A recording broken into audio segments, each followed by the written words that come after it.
And we are learning new details about the conditions at a tent camp housing unaccompanied migrant children in the U.S. According to a whistleblower complaint, COVID and mental health problems are running rampant at Texas's Fort Bliss Army base. Kids describe the overcrowded facility as a filthy prison. It's not the first time the shelter has been accused of poor conditions or the first time migrant children reported distress in camps overseen by the Biden administration.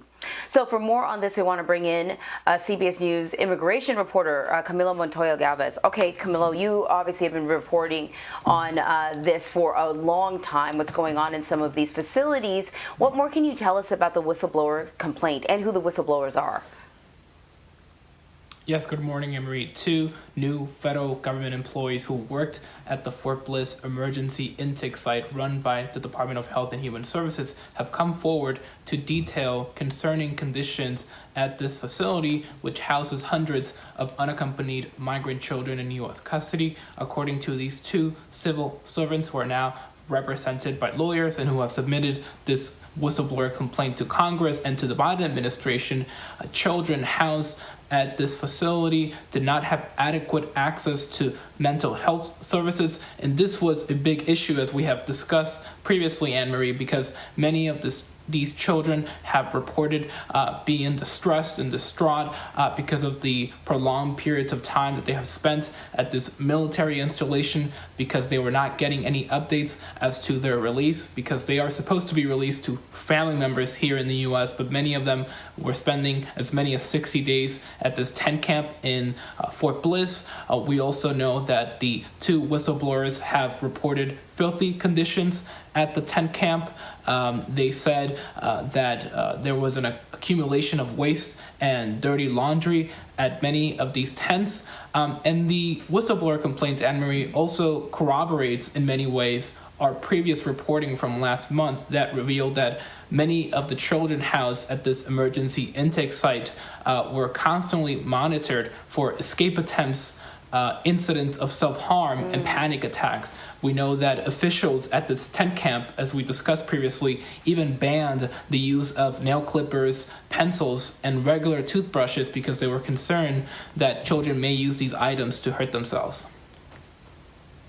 So, I was going to ask you sort of how did, the failings at the camp, how do they manifest in the children? That's clearly an indication of what's happening to them in terms of their mental health. But what about their physical health? You say the place is filthy. We're still in the middle of a pandemic. What do we know about the physical health of these children?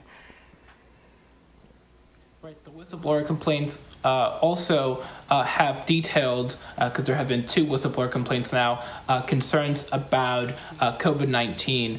The whistleblower complaints have said that COVID-19 mitigation strategies at the camp were not adequate, that many of the children were not wearing proper face masks, and that there was a high infection rate among children at the tent camp. We also know of the filthy conditions. We know that there was a shortage of underwear for boys for weeks, and that some volunteers had to purchase supplies on their own, out of their own money, to help these children out, while HHS and other federal officials were scrambling to ramp up the access to supplies at this site. So the conditions there have alarmed advocates for months, but the Biden administration has argued, Anne-Marie, that facilities just like this tent camp in Fort Bliss are much better settings than the Border Patrol holding facilities, which, as you know, are not supposed to be holding migrants, let alone children, beyond 72 hours. But advocates would argue that that is an extremely low bar, Emery. So have we heard anything from the Department of Health and Human Services about this complaint? Yes, in response to our reporting and the whistleblower complaint, the Department of Health and Human Services said that it is offering new training to case managers and youth care workers at Fort Bliss in conjunction with UNICEF and other nonprofit groups. The department also said that children are now spending an average of 14 days inside Fort Bliss as opposed to 30 or even 60 days. And the department also said that kids now are speaking to case managers on a weekly basis. Case managers, again, Anne-Marie, are the officials who connect them with sponsors in the U.S. and who work on releasing them to these sponsor homes.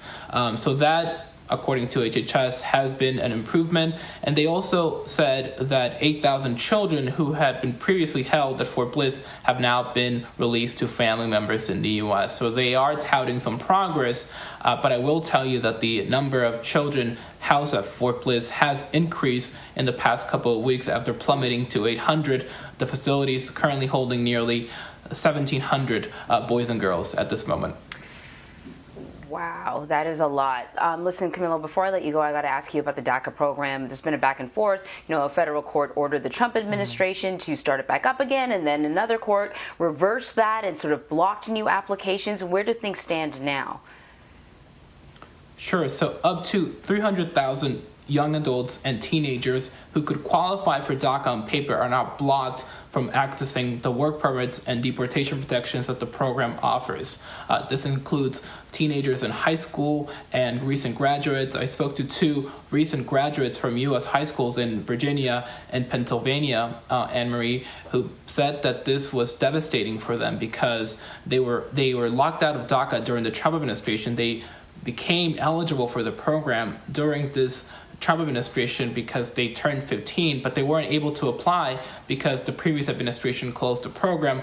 They got this opportunity to apply for the first time back in December when a federal judge ordered the administration to reopen the program, but now DACA has closed once again to new applicants, and they are unable to work. They are unable to be protected from deportation. So it is having a big impact on those first-time applicants, and now we know that the Biden administration has said that it will put those first-time applications on hold, but it will not issue refunds. Immigrants have to pay nearly $500 per each application. Wow, a life in limbo. Camilo, thank you very much. Thanks, Anne-Marie.